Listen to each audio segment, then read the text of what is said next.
We're witnessing a resurgence of interest in Sunday laws, particularly in Europe. Recently, certain members of the European Parliament have been advocating for a mandatory day of rest on Sunday. Their arguments often focus on the social and economic benefits of a common day of rest. But behind these discussions, there's a deeper religious undertone. And Sunday rest helps humans to be watchful also about the danger to become slaves to work.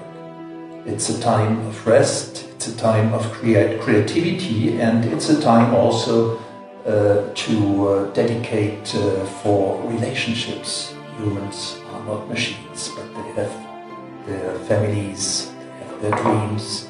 And so the Jesuit European Social Center is committed in the Sunday Alliance because we firmly believe that this helps humans for fulfillment. So let us, hope that we'll continue to have this sense of the Sunday as a day of rest.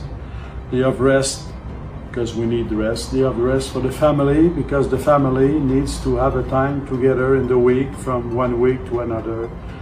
And society itself, there's a need for the society to rest, to have a common day of rest. A common day of rest because a family alone cannot take a day of rest when people in the family are working somewhere else. So a common day of rest for the whole society, for the family, but also for the whole society, because the society needs to learn to breathe. Have you heard about the growing push for a Sunday law? The prophecy about a Sunday law is not just a distant possibility, it's becoming a reality. It's starting to happen. Lawmakers across Europe are working to make Sunday a day off for everyone. As these powerful people in Parliament support this change, it's important to see what this could mean for us all. But what does this mean for religious freedom, especially for those who observe the Sabbath on Saturday? The introduction of Sunday laws could have serious implications. If such laws were to become widespread, individuals who observe a different day of worship could face challenges in practicing their faith freely.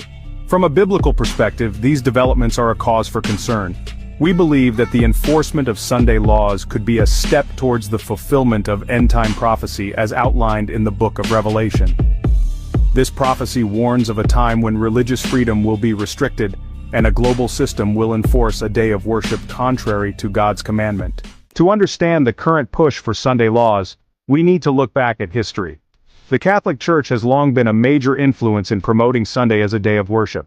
This shift from the biblical Sabbath, which is Saturday to Sunday, can be traced back to the early centuries after Christ, when the Roman Empire and the early Christian Church began adopting Sunday as the Lord's Day. The Catholic Church played a key role in formalizing this change, asserting its authority to determine the day of worship. This historical shift is seen by many, especially in the Adventist community, as a significant fulfillment of Bible prophecy, particularly in the books of Daniel and Revelation. So, what's next? Well, Sunday observance will gradually be adopted by the USA as well. This shift might start subtly with increasing emphasis on Sunday as a day of rest and family time. Over time, it could gain more formal recognition, eventually leading to legal support and widespread observance. The gradual acceptance in the USA could have significant implications, influencing other nations and aligning with prophetic interpretations that suggest a global movement towards Sunday laws. Take note of what Ellen White says: when Protestantism shall stretch her hand across the gulf to grasp the hand of the Roman power, when she shall reach over the abyss to clasp hands with spiritualism, then we may know that the time has come for the marvelous working of Satan, and that the end is near. When the leading churches of the United States, uniting upon such points of doctrine as are held by them in common, shall influence the state to enforce their decrees and to sustain their institutions, then Protestant America will have formed an image of the Roman hierarchy, and the infliction of civil penalties upon dissenters will inevitably result. The Great Controversy, p. 445. A great crisis awaits the people of God. Very soon our nation will attempt to enforce upon all the observance of the first day of the week as a sacred day.